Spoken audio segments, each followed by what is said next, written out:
And welcome to this week's version of The Truth. We're coming to you back from West Palm Beach, Florida, after 2 weeks of travel from here to Atlanta to Milwaukee to Columbus, Ohio, back to Atlanta, and then to West Palm Beach. I have never spent so much time in my entire life in airports as all the flights were delayed. It has been a rough 2 weeks of travel, but I did get to check off on my bucket list attending the National Republican Convention in Milwaukee. It was a great experience. It was enjoyable. They talk about Southern hospitality. I've never seen the level of hospitality and congeniality that I experienced in Milwaukee. Every single person I encountered there was so welcoming and so polite and so nice. It really was uplifting. And in all my years as a political junkie and observer, I've never seen the kind of party unity that we observed in Milwaukee. Every single person in that arena was behind Donald Trump. But ladies and gentlemen, what a difference a day makes. My gosh. Good afternoon, everyone. Is President Biden considering stepping down? Absolutely not. Jean-Pierre stood in front of the White House press pool and was asked whether Joe Biden, this was on July the 12th, was going to remain in the race or whether he would succumb to pressure to drop out.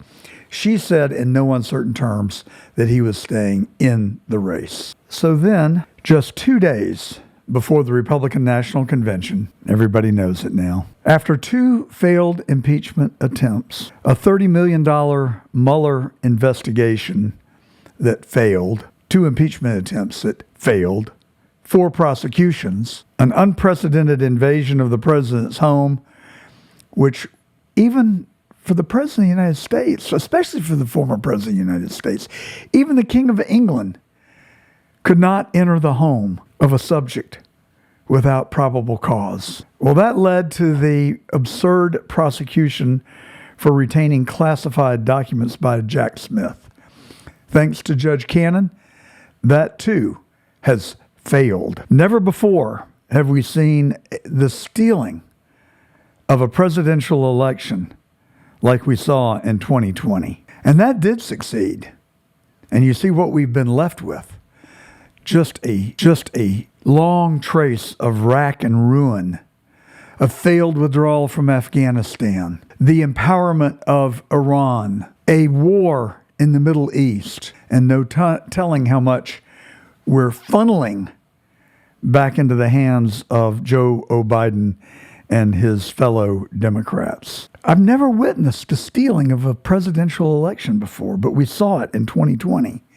And what did that lead to? The case of the Fani Willis persecuted 19, which has failed. After literally changing the New York skyline and preserving iconic buildings like the Plaza Hotel, that led to the Letitia James prosecution for misstating his financial records, for which there was no apparent victim, and Donald Trump had to post a $150 million bond. The outcome of that case is still relatively unknown. And then the now famous Alvin Bragg hush money case, which he claimed was disguised as legal fees and therefore somehow elevated to a felony, even though the statute of limitations had told, and still as yet an unidentified felony, which resulted in a conviction, and the judge has now delayed sentencing indefinitely. They had hoped to throw Donald Trump in jail where he could be Epsteined, but that too failed. All of this leading up to the one last tool in their arsenal, and I do mean arsenal, and that brought us to Butler, Pennsylvania. So Biden's definitely running, definitely going to run. And then we get to July the 13th and the unspeakable.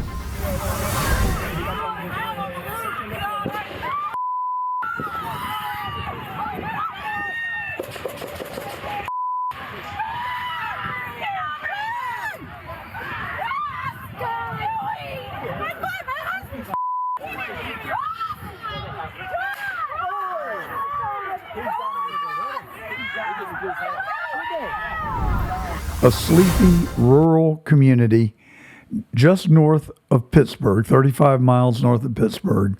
Until 2 weeks ago today, it was relatively unknown, and now it's on everybody's map for all the wrong reasons. So when all else failed, the 2 false, phony impeachments, the 4 false, phony trials, the attempt to put Trump in jail, the attempt to take his money, it all failed, just as did their attempted assassination.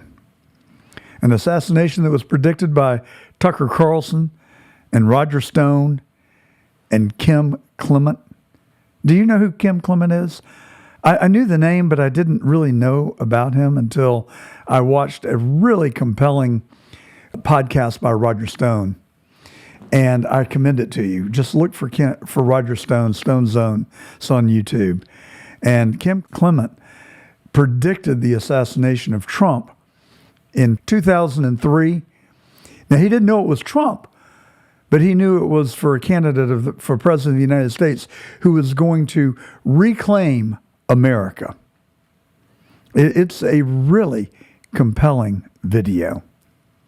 Well, let me just take a quick break to tell you that, as always, we're coming to you today on the John Fredericks Radio Network in Atlanta, Memphis, Nashville, Richmond, Norfolk, Pittsburgh, Philadelphia, and in the entire state of West Virginia. It's such an honor for me to be able to utilize this airspace every Saturday at noon and speak to our listeners who I love to hear from. You can reach us at johngordontruth@gmail.com. johngordontruth@gmail.com.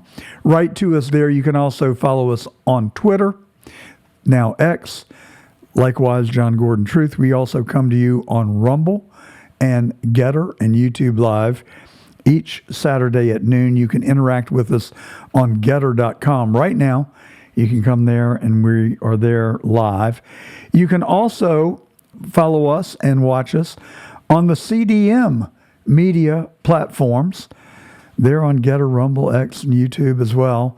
We come to you on their platform each Saturday. Now, CD Media, they're on 13 digital properties around the globe. Their mission is the truth, and they have been deplatformed and attacked for over 5 years. They're throttled by the mainstream media and high-tech platforms, and you can watch them bring conservative news and truthful news on the CDM media platforms. So now back to the show. You can also, I hasten to add, I'd love to hear from you today. I'm sure you've got a lot of pent-up thoughts and frustrations and anxiety over where our nation is and where we find ourselves today. And so call us at 804-778-8888. Al is in the studio. He's standing by, looking forward to taking your calls. So just before the assassination, we saw a clip with Joe Biden speaking to NBC News, and he made this impertinent comment. What a wonderful way to bring attention to your political opponent, I guess. Then on the 13th of July, we all know what happened in that sleepy town of Butler, Pennsylvania. So when all else failed and there were no options left, what did we get? We got an attempted assassination of the leading candidate for president of the United States. Just 2 days before the Republican National Convention was to begin in Milwaukee, which, as I told you at the top of the show, I thoroughly enjoyed attending. An assassin's bullet, a would-be assassin's bullet, rang out, injuring 3 people, including the 45th President of the United States, David Dutch, James Copenhager, and of course, as everyone now knows, Corey Compouture, the fallen husband and father of 2 who died in one of the most heroic acts possible, shielding his wife and 2 children from the assassin's bullet. Thomas Michael Crooks, He's the guy who was the supposed lone gunman. So many questions. So many questions. And this kid ruined so many lives on that day, just barely 2 weeks ago now. He inextricably altered the lives for the rest of the days on earth for all of the victims that I just named and their families, for all the witnesses that were there who ducked, for the brave men and women in law enforcement who were there to protect the president. And now their actions are called into question. There's so many questions about this assassination. It really is worrisome. It is really worrisome to me. But just 2 days before the assassination, Biden doubled down on his assertion that he was in it to stay.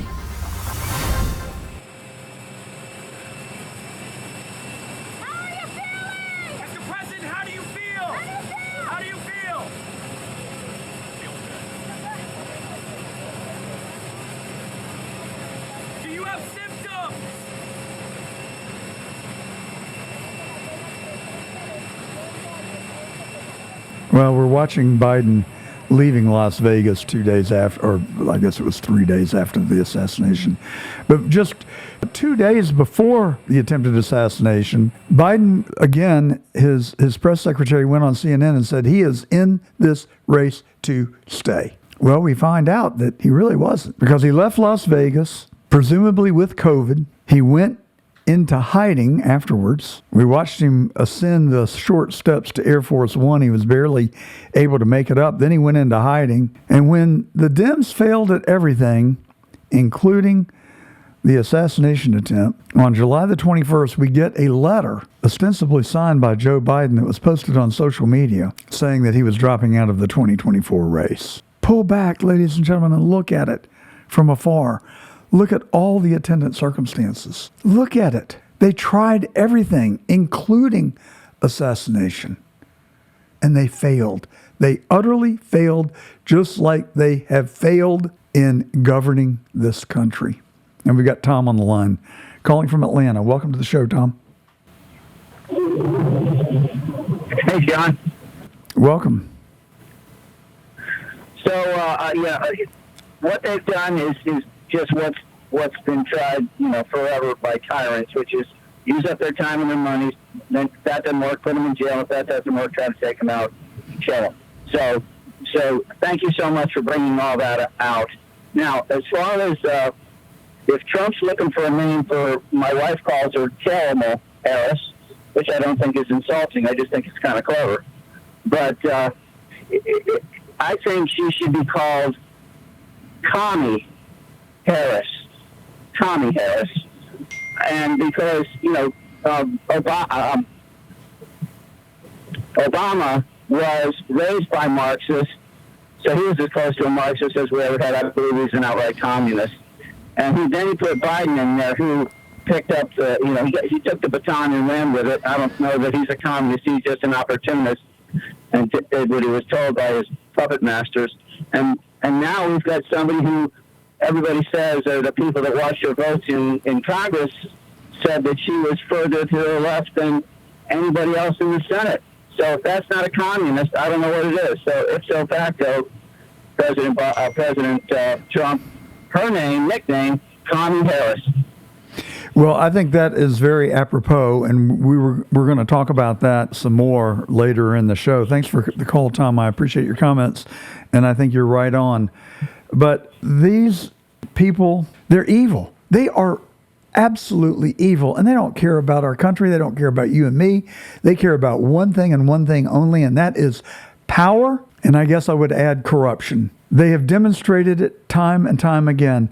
Biden would not face the American people when he resigned from the race. At least LBJ had the nerve to go on national television and announce his withdrawal. But Biden did it over social media, posting that letter on X after everything else he had done had failed. As I said, including running the country.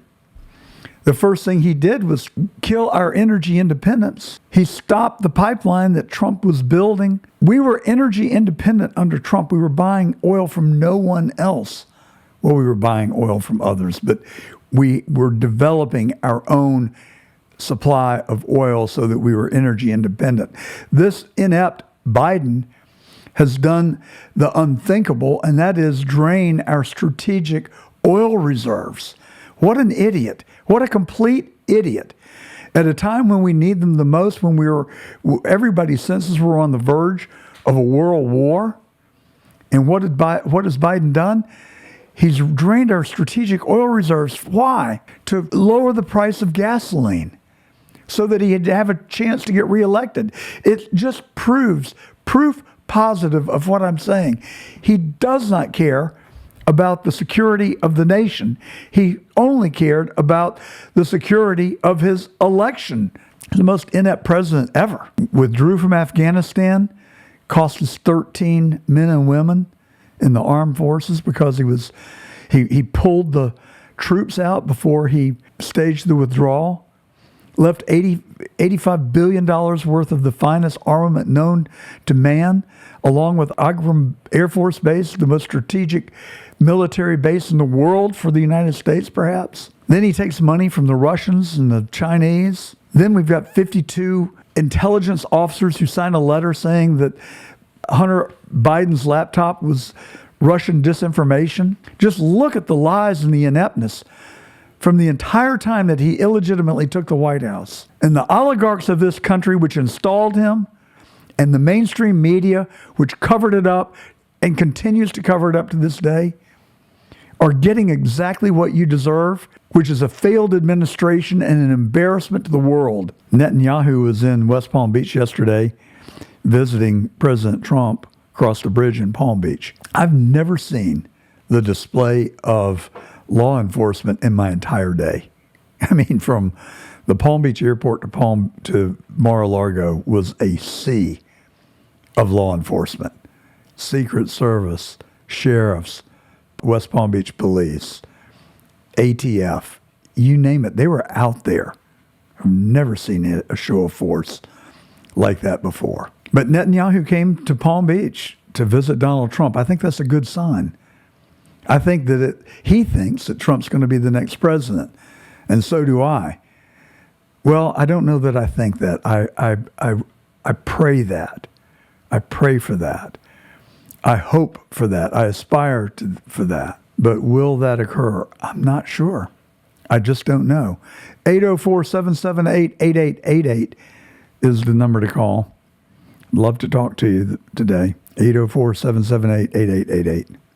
So let's look at the assassination attempt, the failed assassination attempt on Donald J. Trump. That chart's a couple of months old, and if you want to really see something that's said, take a look at what happened.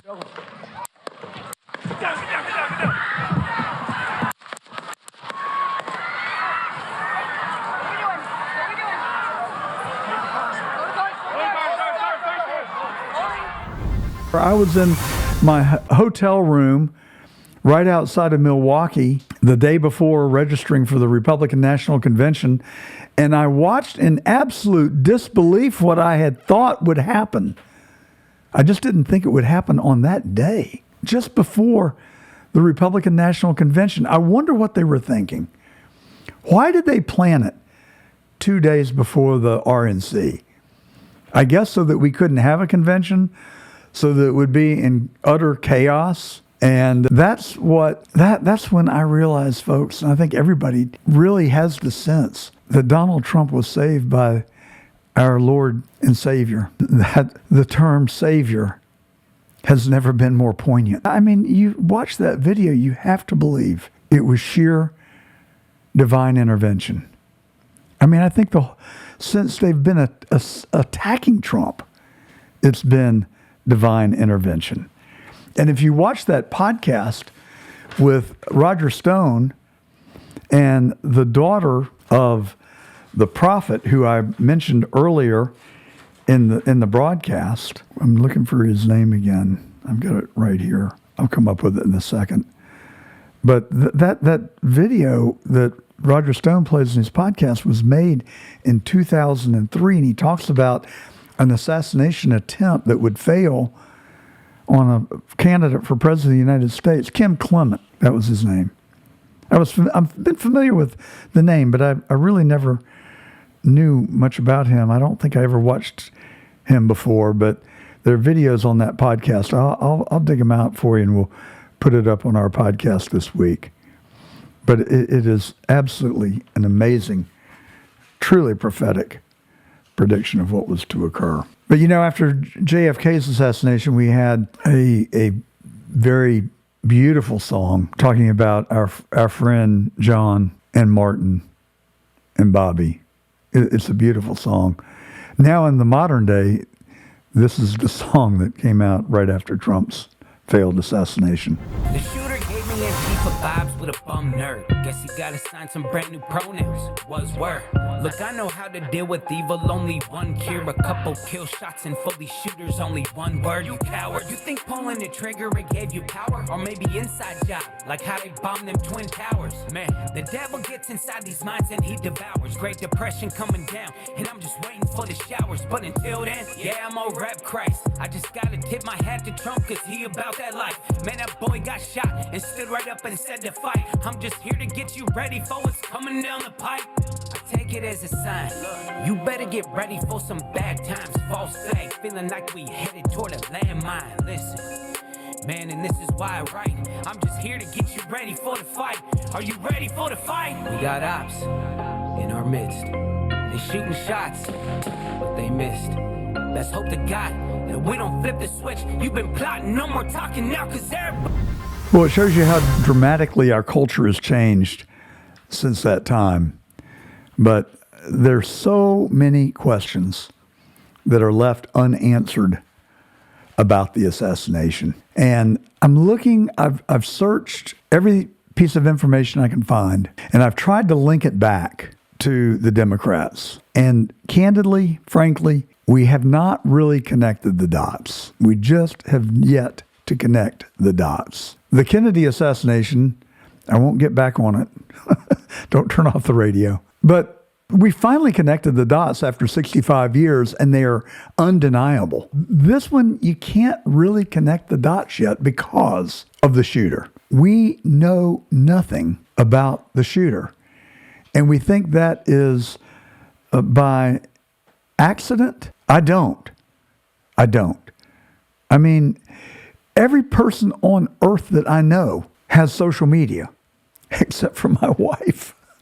She refuses to touch social media. That's a story for another day. But anybody in their 20s has got social media, except for this guy. It's like he never really existed. He just didn't exist. Thomas Michael Crooks didn't exist until July the 13th, 2024, until he went to the venue a week before, and checked it out.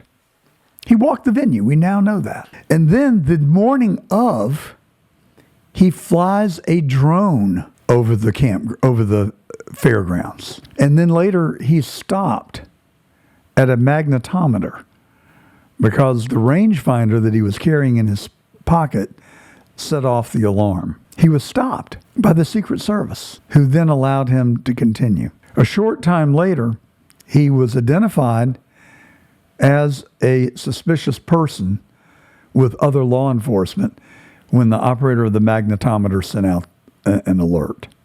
A full hour and 5 minutes before the first shot was fired. Then Crooks scaled the AGR building, the Glass Research Building, carrying an AR weapon, unnoticed and undetected by all the law enforcement. The AGR building, which was just barely outside the perimeter, but clearly should not have been. The AGR building that had police officers inside, but no one on top. Why? Because Kimberly Cheadle, the then head of the Secret Service, determined that the roof was too steep to protect. I mean, it's such a lie it's such a notorious lie because the Secret Service snipers who were a couple hundred yards away were on a rooftop that was even more steeped. But Cheadle could not allow her agents on top of the AGR building because the roof had too big of a slope. But Crooks was able to scale the building. Now there is a picture of a very tall ladder outside the building. Supposedly we don't know how Crooks got up the building. Many people say that he climbed up on air conditioning units and then was able to scale the building using a downspout or some component of the building. Others believe that there's this ladder. It's in clear view. It's a tall ladder that he climbed this ladder. Who left the ladder? How did he get there? Now, Crooks did buy a 5-foot ladder at Home Depot the day before, or I believe actually the morning before when he bought his ammo. But he was able to scale the building undetected by law enforcement. But then a full 20 minutes before the first shot was fired, he is spotted on the rooftop by the Secret Service sniper. 20 minutes. Just think about what could happen in 20 minutes. This broadcast has been going on for 36 minutes. So in 50% less time, just think about the first 20 minutes of this broadcast. It was a long time, 20 minutes. Think about the possibilities. They could have dispatched law enforcement to have gone up on the building and taken him down. The Secret Service sniper had eyes on him. Plenty of time to fire a shot and incapacitate the would-be sniper. Reports have come out that, the Secret Service thought that maybe he was law enforcement. Surely there would be law enforcement on the top of the building protecting the president. Or what about we send word to the Secret Service, whom the sniper clearly was in communication with, and encourage them to remove the president from the stage, the 45th president from the stage. Now there's a novel idea for you. While the suspicious person could have been dealt with, but that didn't happen. But the sniper kept Crooks in his sight. In fact, there are reports that while Crooks looked through his rangefinder, he made eye contact with the Secret Service sniper. What did the sniper do? Did he contact command and say, hey, get the president off the stage? Hey, send a detail to the AGR building and get the suspicious person off the rooftop? I even think he has a rifle. I know he has a rangefinder because I'm looking at him through it. Oh no. We waited and we waited and we waited and we waited 20 minutes until Crooks was allowed to get off 8 rounds. Now, here's where I think there is a possibility that the whole stack of lies, this house of cards, could come tumbling down. This is really puzzling to me. Now, I've watched that video many times, and I've watched it in slow motion. I can only count 5 bullets, and then 2 from the sniper. But Christopher Wray said in the House Judiciary Committee this week that there were 8 cartridges found on the building. I really question that. There is also a video that shows a figure, a shadow on the water tower that was several hundred yards away. I think that a lot of attention needs to be focused on that water tower and whether that was in fact a human being. I don't know, but it's suspicious as hell. But the fact that Christopher Wray was so adamant that there were 8 cartridges found on the rooftop really gets my curiosity going. But folks, imagine 8 rounds fired, and then the Secret Service sniper takes Crooks out. How convenient. I mean, he shoots him right between the eyes. He's obviously an expert marksman that earned his job by virtue of his ability. But did someone tell him not to fire? I want to know. Why have we not called that Secret Service sniper before the Judiciary Committee and put him under oath and ask him if someone told him not to fire? I have questions. I have questions, and I demand that they be answered. Why is the central figure the most important, significant figure in the entire assassination, the best eyewitness? Why has he not been called before the House committee reviewing this? Just like, why has Ray Epps never been called before the committee? Why has Ray Epps' bank records not been subpoenaed? Why have we not asked Ray Epps before the Judiciary Committee or the Oversight Committee and ask him under oath whose payroll was he on January the 6th, 2021? It's so simple. It's so obvious that even this kid from Macon, Georgia, who almost didn't make it through high school, can figure out. It's the most obvious question to answer or to ask. Why has it not been asked? Why has the Secret Service sniper not been subpoenaed and brought before the Judiciary Committee and given us a real answer to a real question? Because we are stuck listening to Kimberly Cheadle, the immediate past head of the Secret Service under whose watch this attempted assassination occurred, who came and gave us absolutely nothing. I mean, she would have done better if she had been sworn in and just showed them the middle finger, because that's what the entire country who watched that proceeding got. She gave us the middle finger when she testified before the House Judiciary Committee. We got no answers. So how does the narrative, how does the storyline play out? The next day, we all got what we wanted. Ms. Cheadle resigns. And guess what? The attempted assassination on Donald J. Trump, which occurred just less than 2 weeks ago today, is suddenly an all but forgotten memory. It's all but a almost forgotten memory. I am determined I will not allow the listeners of The Truth to forget this. If you are tired of hearing about JFK's assassination, wait until you listen to this program for the next year. I will not allow our listeners to forget what happened in Butler, Pennsylvania on July 13th, 2024, and neither will Donald J. Trump. Stay tuned and I'll tell you why I say that. But instead of incapacitating the assassin, we killed him right between the eyes, leaving him to go to his grave with the secrets. Now, is there anything to the fact that we saw him in a BlackRock promotional video that was aired from his high school like 2 years ago? I don't know. But now we're in the full throes of the cover-up. Cheadle goes before the committee. She gives us nothing. She may as well have given us the middle finger. And then the next day, we get, that very sanctimonious head of the FBI, Christopher Wray. He comes before the committee. It's his turn in the barrel. And what do we get? Transparency. He was so forthcoming. He told us everything that we already knew, and was so open and transparent about it. He told us everything that we already knew.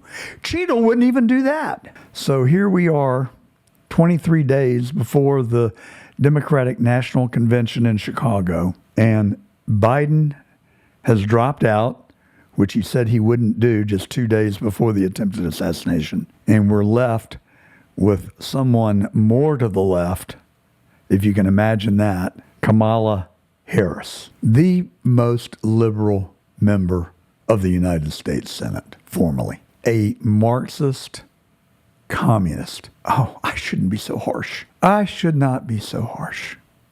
Dare I speak the truth? The Democrats have anointed Kamala Harris as the Democratic nominee.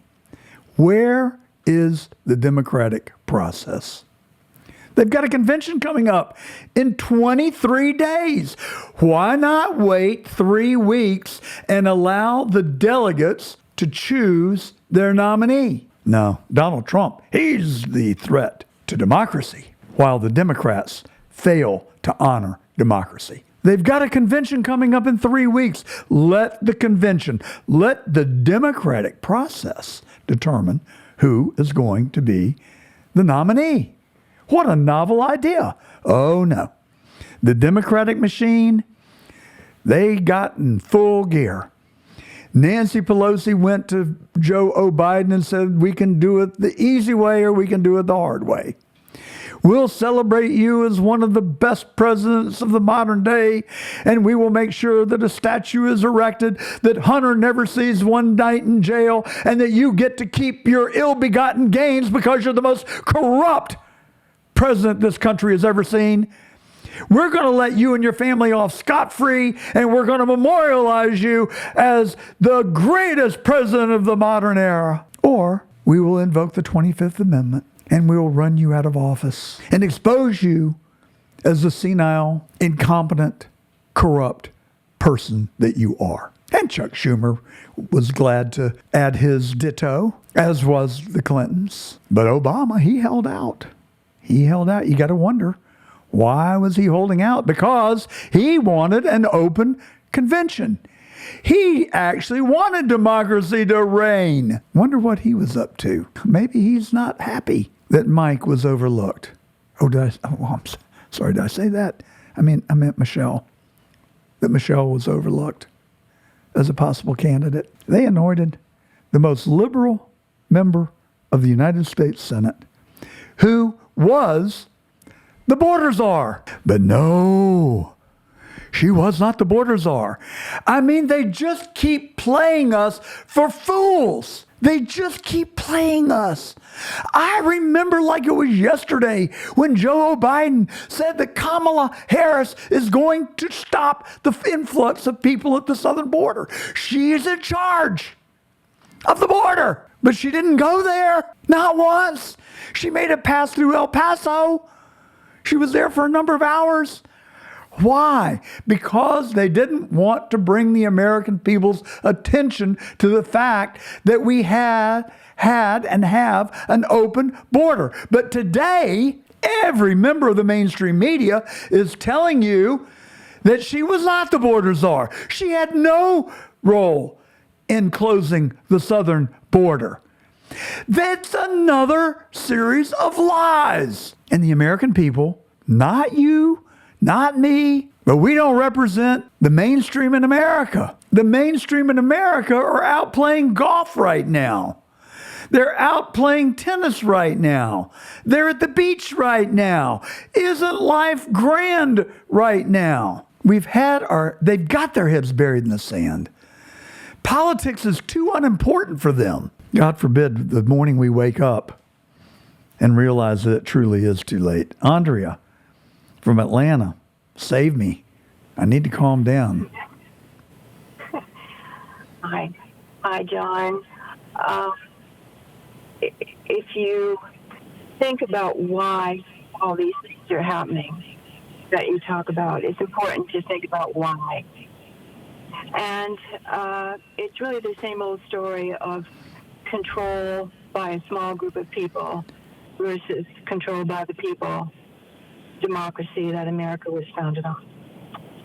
And so I think these people that want control have contempt for the average person, fear of the average person, perhaps. So I think that it's a familiar pattern, but we have to wake up that our democracy has already been challenged vastly, vastly.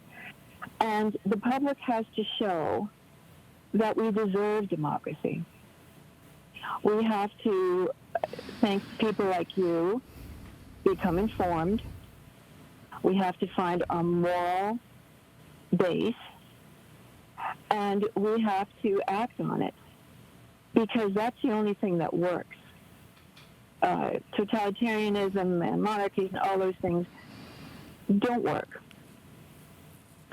So we have to take the responsibility and understand what's going on. We are better than they are, and that's what they fear. Well, of course we're better than they are. And I make no apology for saying that. We're better than they are because we do not lie. We do not ruin our country for our own political power and financial advantage. We don't attempt assassinations on our political opponents. And that gets me to the last point that I wanted to make on the assassination. Everybody is focusing on the mistakes that occurred in Butler, Pennsylvania 2 weeks ago. Mistakes? When you intentionally do something, I don't call it a mistake. And as I said, I haven't been able to connect all the dots. We don't have the proof yet, but we will get it, I believe. But if you just zoom out to 30,000 feet and you look at the timing of all of this, I mean, Tucker Carlson and Roger Stone and myself and Kim Clement have been predicting an assassination attempt on Trump. I've been predicting it for months. And as I said it, I would choke on the words because I felt like it was so implausible and just so out of the realm of possibility or reality, because my brain would not allow me to really embrace the thought that someone could be so evil, that they could be so evil. I mean, I cannot hurt a fellow human being. I mean, you got to really push me. I mean, you got to get me in a corner before I'm going to take a swing or before I'm going to hurt somebody. And I bet you're the same way. It's because we have this thing, this unique quality called a conscience. Yet, whoever orchestrated this, they've got a lot of blood on their hands. They've got a lot of blood on their hands. They've got David Dutch's blood on their hands. They've got James Copenhager's blood on their hands. They've got Donald Trump's blood on their hands. And they have Cory Matero's blood on their hands. How can you live with yourselves? How can you live with yourselves? Go look in the mirror right now. If you are one of the people who caused the evilness to occur in Butler, Pennsylvania, I want you to go look at yourself in the mirror. And I want you to know that you are going straight to hell. We might not catch up with you on this earth, but God knows. You might not pay while on earth, but you are going to pay when you go straight to hell. You deserve no better. You deserve no less. But who did it?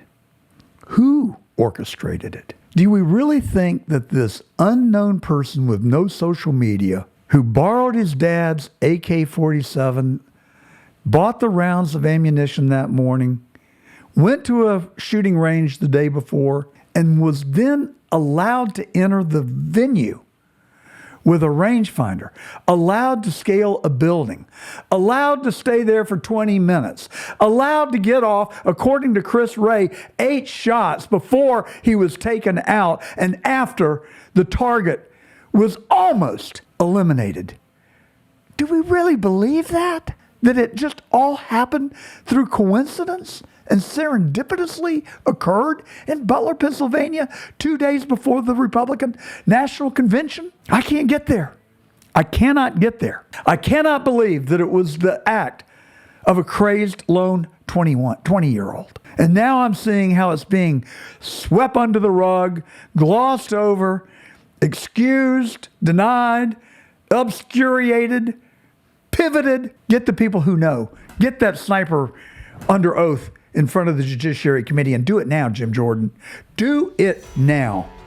Let's get some real facts on the table. Well, this is The Truth. I'm John Gordon, and if you think the last month has been hell, wait until the next 90 days. I've got my seatbelt on. I pray for our country. I pray for Donald Trump. I pray for you. God bless America. God watch over Donald Trump. This is The Truth. I'm John Gordon. We'll be back next Saturday.